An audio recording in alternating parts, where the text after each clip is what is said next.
వైభవ్ సూర్యవంశీ తండ్రి క్రికెటర్ అవ్వాలనుకుంటే తను క్రికెటర్ అవ్వలేకపోతే తన కొడుకుని క్రికెటర్ చేశారు. అయితే 14 ఏళ్ల వయసులో ఐపీఎల్కి తనకి ఛాన్స్ వచ్చింది. 4 ఏళ్ల వయసులో తను క్రికెట్ ప్రాక్టీస్ మొదలుపెట్టారు. ఆయన ఇంటి పైన ప్రాక్టీస్ చేసేవారు. వీళ్ళకి పొలం ఉండేది. వాళ్ళ నాన్నగారిది వ్యవసాయం అండి. మీరు అన్నారు కదా నో ఎక్స్క్యూజెస్ అని. అవును. వాళ్ళ నాన్నగారు కావచ్చు, ఈ పిల్లగాడు కావచ్చు, ఇవ్వటానికి లక్షల్లో ఎక్స్క్యూజెస్ ఉన్నాయి. ఏమి ఇవ్వచ్చు? మా దగ్గర డబ్బులు లేవు, మా దగ్గర బ్యాక్గ్రౌండ్ లేదు, మాకెవరు సపోర్ట్ చేయట్లేదు, మాకు ఫెసిలిటీస్ లేవు. ఇవ్వటానికి కొన్ని లక్షల రీజన్స్ ఇవ్వచ్చు. వాళ్ళు రీజన్స్ ఇవ్వాల, ఎఫర్ట్స్ పెట్టారు. ఏ రేంజ్లో పెట్టారంటే బీహార్లో పుట్టాడు ఈ పిల్లగాడు, అందరికీ తెలిసిందే. తన తండ్రి ఈ పిల్లగాడిని క్రికెటర్ చేయడానికి తనకున్న ఏకైక పొలం కూడా అమ్మేశాడు. తండ్రి నమ్మకం చూడండి పిల్లగాడి మీద. కళలు ఎవరైనా కంటారండి. కళలు కనటం పెద్ద కష్టం కాదు, కానీ కళలకు తగ్గ కసరత్తు చేయటం చాలా కష్టం. వైభవ్ సూర్యవంశీ పేరు ఇవాళ ప్రతి నోట్లో నానటానికి కారణం ఏంటంటే జస్ట్ కళలు గనలా కసరత్తు చేశాడు.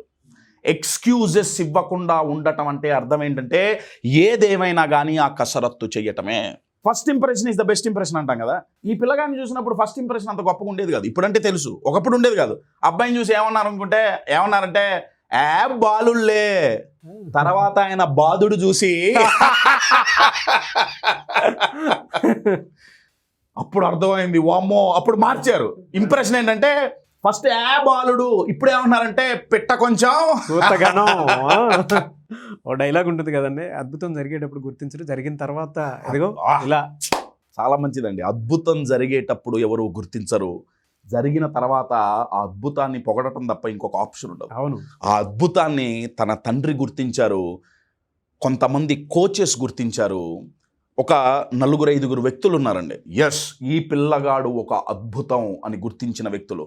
వాళ్ళు ఆ అద్భుతాన్ని గుర్తించటం వల్ల ఇప్పుడు ప్రపంచం మొత్తం ఆ అద్భుతాన్ని చూడగలుగుతుంది. చాలా మంది మీ సెషన్ కోసం ఎదురు చూస్తున్నటువంటి వాళ్ళు, కామన్ మ్యాన్ నుంచి సెలబ్రిటీస్ వరకు ఉండేటువంటి వాళ్ళు చాలా మంది ఉన్నారు. ఎప్పుడు ఉండే అవకాశం ఉంటుంది మీ సెషన్? మేలో ఉందండి. మే 22 నుంచి 31 వరకు జరుగుతుంది. 10 days ప్రోగ్రామ్. దానికి మేము పెట్టుకున్న పేరు ఇమోషనల్ మాస్టరీ. మీరు ఏ ఫీల్డ్లోనే ఉండండి, స్టూడెంట్ దగ్గర నుంచి CEO వరకు మీరెవరైనా కానివ్వండి, మీ ఇమోషన్స్ని మీరు మేనేజ్ చేయకపోతే అవి మిమ్మల్ని డ్యామేజ్ చేస్తాయి. 3 కావాలండి మనకు ఎదగాలంటే. రెప్యుటేషన్ కావాలి, రిలేషన్షిప్స్ కావాలి, రెవెన్యూ కావాలి. ఇమోషనల్గా ఎవరైతే వీక్ ఉంటారో ఈ 3 పోతాయి.